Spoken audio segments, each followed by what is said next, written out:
ಸಿಡ್ನಿಯಲ್ಲಿ ಇವತ್ತು ನಾವು ಹೋಗ್ತಾ ಇರೋಂಥ ಜಾಗ ತುಂಬ ಸುಂದರವಾದಂಥ ಒಂದು ಸ್ಥಳ. ಎಸ್, ಇದೇ ಆ ಜಾಗ.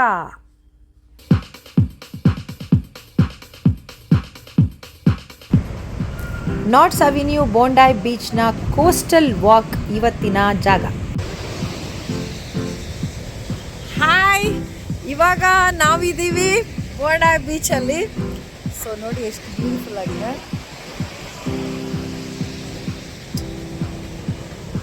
ಸೊ ಇಲ್ಲಿ ಒಂದು ವಾಕ್ ಮಾಡ್ತಾ ಒಂದಷ್ಟು ದೂರ ಹೋಗೋಣ. ಸಿಡ್ನಿಗೆ ಬಂದಿರೋರು ಯಾರನ್ನೂ ಮಿಸ್ ಮಾಡಲ್ಲ ಈ ಒಂದು ಜಾಗನ. ಬೋಂಡಾಯ್ ಬೀಚ್ ವಾಕ್ ಏನಿದೆ ಇದು ಭಾಳ ಸೊಗಸಾಗಿರೋವಂಥ ಒಂದು ಜಾಗ ಅಷ್ಟೇ ಅಲ್ಲದೆ ಇದ್ರ ಸುತ್ತ ಅಲ್ಲಿಂದ ಹಿಡಿದು ಕಾಣಿಸ್ತಾ ಇದೆ, ಅಲ್ಲಿಂದ ನಾವು ವಾಕ್ ಮಾಡ್ಬೋದು, ಜಾಗ್ ಮಾಡ್ಬೋದು. ತುಂಬಾ ಅದ್ಭುತವಾದಂಥ ಒಂದು ಎಕ್ಸ್ಪೀರಿಯನ್ಸ್ನ ಕೊಡ್ತಾ ಇದೆ ಇದು. ಆಸ್ಟ್ರೇಲಿಯಾದ ಸಿಡ್ನಿಯಲ್ಲಿರುವಂಥ ಈ ಐಕಾನಿಕ್ ಬೀಚ್ ಕೋಸ್ಟಲ್ ವಾಕ್ ಸುಮಾರು 6 ಕಿಲೋಮೀಟರ್ ಟ್ರೈಲ್. 2-3 ಗಂಟೆನಲ್ಲಿ ಇದನ್ನು ಕವರ್ ಮಾಡಬಹುದು. ನಮ್ಮ ಫ್ರೆಂಡ್ಸ್ ನೋಡಿ ಇಲ್ಲಿ ಮಜಾ ಮಾಡ್ತಾ ಇದ್ದಾರೆ. ಸುಮಾರು 7 ಕಿಲೋಮೀಟರ್ ಸಿಡ್ನಿಯ ಈಸ್ಟ್ನಲ್ಲಿದೆ ಈ ಜಾಗ. ಸುತ್ತ ಇರುವಂಥ ಸಬರ್ಬ್ ಬಹಳ ಸುಂದರವಾಗಿರುವಂಥ ಒಂದು ಜಾಗ. ಸಿಕ್ಕಾಪಟ್ಟೆ ಬಿಸಿಲು ಕೂಡ ಇದೆ, ಚಳಿ ಕೂಡ ಇದೆ. One of the most visited tourist places in Australia ಅನ್ನೋದು ಇದರ ಹೆಗ್ಗಳಿಕೆ. ಯುರೋಪಿಯನ್ಸ್ ಬರೋಕ್ಕೂ ಮುಂಚೆ ಆಸ್ಟ್ರೇಲಿಯನ್ ಜನರು ಇಲ್ಲಿ ವಾಸವಿದ್ರು ಅನ್ನೋಕ್ಕೆ ಇಲ್ಲಿರುವಂಥ ಕೇವ್ ಕಾರ್ವಿಂಗ್ಸ್ ಇರ್ಬೋದು, ಶೆಲ್ಟರ್ಸ್ ಇರ್ಬೋದು, ಕೆಲವು ಪಾತ್ಗಳು ಅಂದರೆ ದಾರಿ, ಆ ಜನರು ಇಲ್ಲಿ ಓಡಾಡ್ತಾ ಇದ್ರು ಅನ್ನೋದಕ್ಕೆ ಬಹಳಷ್ಟು ಸಾಕ್ಷಿಗಳು ಇಲ್ಲಿ ದೊರಕಿವೆ.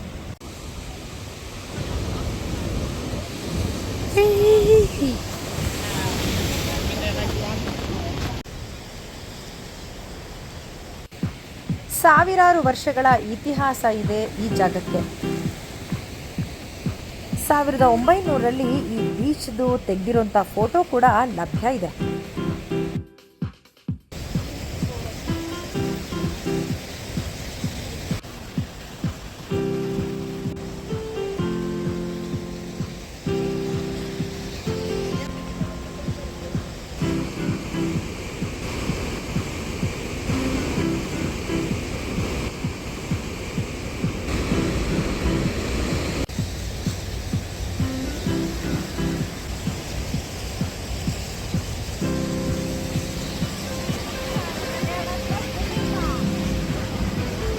ಸಾವಿರದ 1938ರಲ್ಲಿ ಬಹಳ ದೊಡ್ಡ ದೊಡ್ಡ ಅಲೆಗಳು ಬಂದು 5 ಜನರು ಮರಣ ಹೊಂದಿದ್ರಿಂದ ಇಲ್ಲಿ ಅವರ ನೆನಪಿಗೆ ಒಂದು ದಿನವನ್ನು ಕೂಡ ಆಚರಿಸ್ತಾರೆ.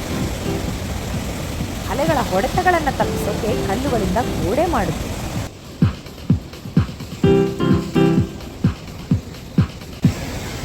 ಈಗ ಇಲ್ಲಿ ಲೋಕಲ್ ಟೈಮ್ ಬೆಳಿಗ್ಗೆ 10 ಗಂಟೆ. ಭಾಳ ಬ್ಯೂಟಿಫುಲ್ ಆಗಿ ಕಾಣಿಸುತ್ತೆ ಇವಾಗ. ಅದೇ ಥರನೇ ಸಂಜೆ ಬಂದರೂ ಕೂಡ ತುಂಬಾ ಚೆನ್ನಾಗಿರುತ್ತೆ.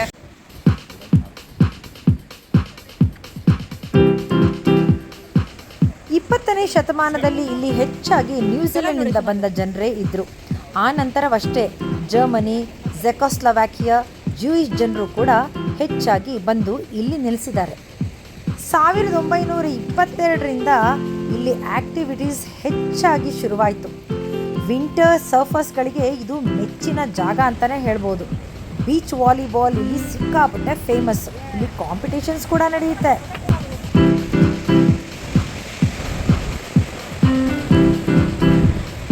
2000ರಲ್ಲಿ ನಡೆದಂಥ ಸಿಡ್ನಿ ಒಲಿಂಪಿಕ್ಸ್ನಲ್ಲಿ ಇಲ್ಲಿ ಟೆಂಪರರಿ ದೊಡ್ಡ ಸ್ಟೇಡಿಯಂ ಕೂಡ ಮಾಡಿದ್ರಂತೆ.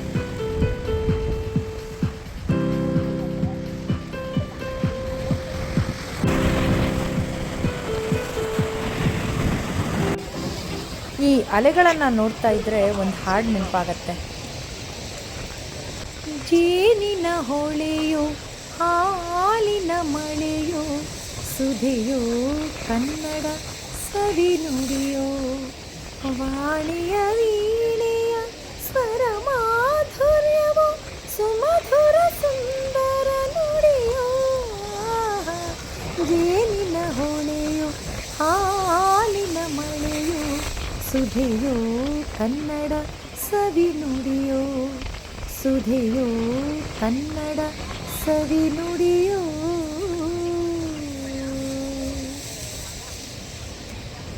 ಹೌದು, ಕನ್ನಡ ಜೇನಿನ ಹೊಳೆ, ಹಾಲಿನ ಮಳೆ.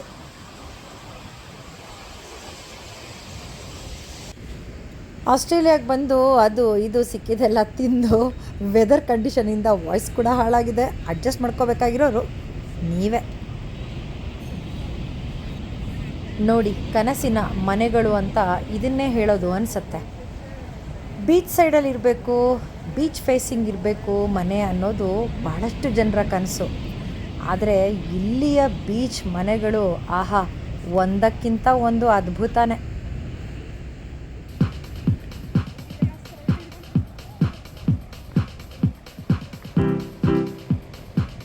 ಇಲ್ಲಿ ಜಾಗ್ ಮಾಡೋಕ್ಕೆ ಮತ್ತು ತಮ್ಮ ಪೆಟ್ಸ್ಗಳೊಂದಿಗೆ ವಾಕಿಂಗ್ ಮಾಡೋಕ್ಕೆ ಸಾವಿರಾರು ಜನ ಬರ್ತಾರೆ ಅಂತಲೇ ಹೇಳ್ಬೋದು. ಆ ಒಂದು ವೆದರಲ್ಲಿ ನಡ್ಕೊಂಡು ಹೋಗೋದು, ಜಾಗ್ ಮಾಡೋದು, ವಾವ್, ಒಂದು ಅದ್ಭುತ ಅನುಭವ. ನೀಲಿ ನೀಲಿ ಆಕಾಶ, ನೀಲಿ ನೀಲಿ ಸಾಗರದ ನೀರು.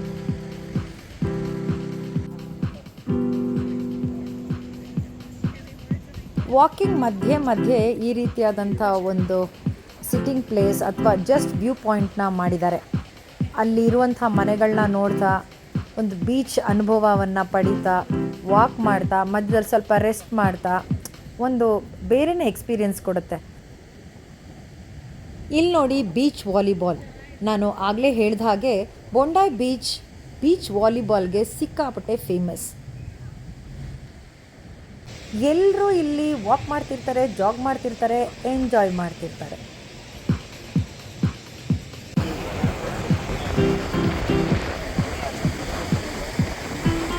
ಇಲ್ಲಿ ನೀವು ನೋಡ್ಬೋದು ಸರ್ಫ್ ರೆಸ್ಕ್ಯೂ ಕ್ಲಬ್ ಕೂಡ ಇದೆ. ಅಕಸ್ಮಾತ್ತಾಗಿ ಯಾರಿಗಾದ್ರೂ ತೊಂದರೆ ಆದರೆ, ಸರ್ಫಿಂಗ್ ಮಾಡಬೇಕಾದ್ರೆ ಅವ್ರನ್ನ ಸೇವ್ ಮಾಡೋಕ್ಕೋಸ್ಕರ ಇಲ್ಲಿ ಸ್ವಿಮ್ಮರ್ಸ್ ಇರ್ತಾರೆ. ಇಲ್ಲಿ ಬರೋಂಥ ಎಲ್ಲರಿಗೂ ಯಾವುದೇ ರೀತಿಯಾದಂಥ ತೊಂದರೆ ಆಗದಂಗೆ ಇವ್ರು ನೋಡ್ಕೊಳ್ತಾರೆ.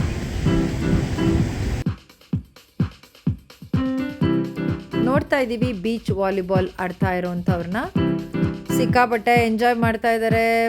ಹಾಗೆಯೇ ಸನ್ ಬಾತ್ ತಗೊಳ್ತಾ ಇದ್ದಾರೆ ಬಹಳಷ್ಟು ಜನ. ಜೊತೆನಲ್ಲೇ ನಡೆಯುವಂಥ ಒಂದು ಕೆಲಸ ಇದು. ಬೀಚ್ ವಾಲಿಬಾಲ್ ಆಡಿದ್ರೆ ಜೊತೆಲಿ ಆಟ ಆಡ್ದಂಗೂ ಆಗುತ್ತೆ, ಮಜಾ ಮಾಡ್ದಂಗೂ ಆಗುತ್ತೆ, ಹಾಗೆಯೇ ಟ್ಯಾನ್ ಕೂಡ ಆಗ್ತಾರೆ.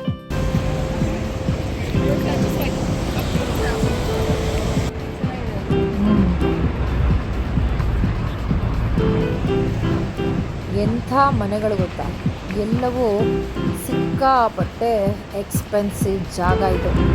ಒಂದು ಮನೆಗಿಂತ ಇನ್ನೊಂದು ಮನೆ ಚೆಂದ, ಒಂದಕ್ಕಿಂತ ಇನ್ನೊಂದು ಚೆಂದ ಹಾಗಿದೆ. ನಾವಂತೂ ಕಳೆದೇ ಹೋಗ್ಬಿಟ್ವಿ.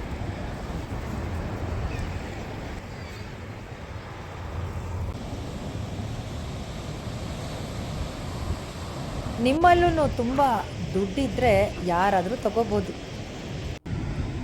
ಸರ್ಫಿಂಗ್ ಮಾಡೋರನ್ನ ನೋಡಿದ್ರೆ ಸಿಕ್ಕಾಪಟ್ಟೆ ಕಷ್ಟಪ್ಪ ಇದು ಅಂತ ಅನಿಸುತ್ತೆ.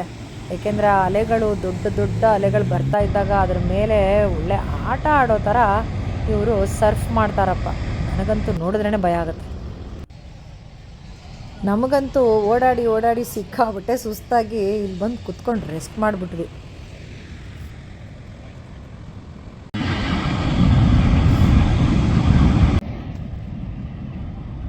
ಇದು ಟ್ರೈಲ್ನ ಕೊನೆ ಹಂತ. ಎಲ್ಲ ಇಲ್ಲಿ ಬಂದು ಸ್ವಿಮ್ ಮಾಡ್ತಾರೆ, ಫ್ಯಾಮಿಲಿ ಜೊತೆಯಲ್ಲಿ ಟೈಮ್ ಸ್ಪೆಂಡ್ ಮಾಡ್ತಾರೆ. ನೀವು ನೋಡ್ತಾ ಇರ್ಬೋದು, ಇಂಡಿಯಾದಲ್ಲಿ ಸಾಮಾನ್ಯ ನಮಗೆ ಬೆಳ್ಳಗಿರೋರು ಅಂದರೆ ಭಾಳ ಇಷ್ಟ. ಬೆಳ್ಳಗಿರಬೇಕು ಅಂತ ತುಂಬ ಕಷ್ಟಪಡ್ತಾ ಇರ್ತೀವಿ. ಆದರೆ ಇಂಡಿಯಾದಿಂದ ಆಚೆ ಇರುವಂಥ ಎಲ್ಲ ಬೆಳ್ಳಗಿರುವಂಥ ಜನರು ಕಪ್ಪಗಾಗಬೇಕು ಅಂದರೆ ಟ್ಯಾನ್ ಆಗಬೇಕು ಅಂತ ಈ ರೀತಿ ಸನ್ಬಾತ್ ಮಾಡ್ತಾರೆ. ಸೊ ವಿಚಿತ್ರನೇ, ಯಾವುದು ನಮ್ಮ ಹತ್ರ ಇರುತ್ತೋ ಅದನ್ನು ಬಿಟ್ಟು ಗೋಪಾಲಕೃಷ್ಣ ಅಡಿಗರು ಹೇಳಿದಾಗೆ ಇರುವುದೆಲ್ಲವ ಬಿಟ್ಟು ಇರದುದರೆಡೆಗೆ ತುಡಿಯುವುದೇ ಜೀವನ ಅನ್ನೋ ಹಾಗೆ ಇಲ್ಲಿ ನಾವು ನೋಡ್ತಾ ಇರೋ ಹಾಗೆ ಎಲ್ಲರೂ ಸನ್ಬಾತ್ ಮಾಡ್ತಾ ಇದ್ದಾರೆ. ಟ್ಯಾನ್ ಆಗಬೇಕು ಅಂತ ಬಹಳಷ್ಟು ಜನ ಬೀಚಿಗೆ ಬರ್ತಾರೆ. ಬೀಚ್ನ ಯಾವುದೇ ಮೂಲೆ ನೋಡಿ ನಮಗೆ ಕಸ ಸಿಗೋದಿಲ್ಲ. ಎಲ್ಲ ಕಡೆ ಕ್ಲೀನ್. ಇಲ್ಲಿ ನೋಡ್ಬೋದು ನೀವು ಬೀಚ್ ಸೈಡಲ್ಲಿ ಅತ್ಯಂತ ಸುಸಜ್ಜಿತವಾದಂಥ ರೆಸ್ಟ್ ರೂಮ್ ಮತ್ತು ಚೇಂಜಿಂಗ್ ರೂಮ್ಸ್ ಇರುತ್ತೆ. ಅದು 1-2 ಅಲ್ಲ, ಬಹಳಷ್ಟು. ಹಾಗಾಗಿ ಯಾರಿಗೋಸ್ಕರನೂ ಕಾಯೋ ಅವಶ್ಯಕತೆ ಕೂಡ ಇಲ್ಲಿ ಇರೋದಿಲ್ಲ. Love you border beach.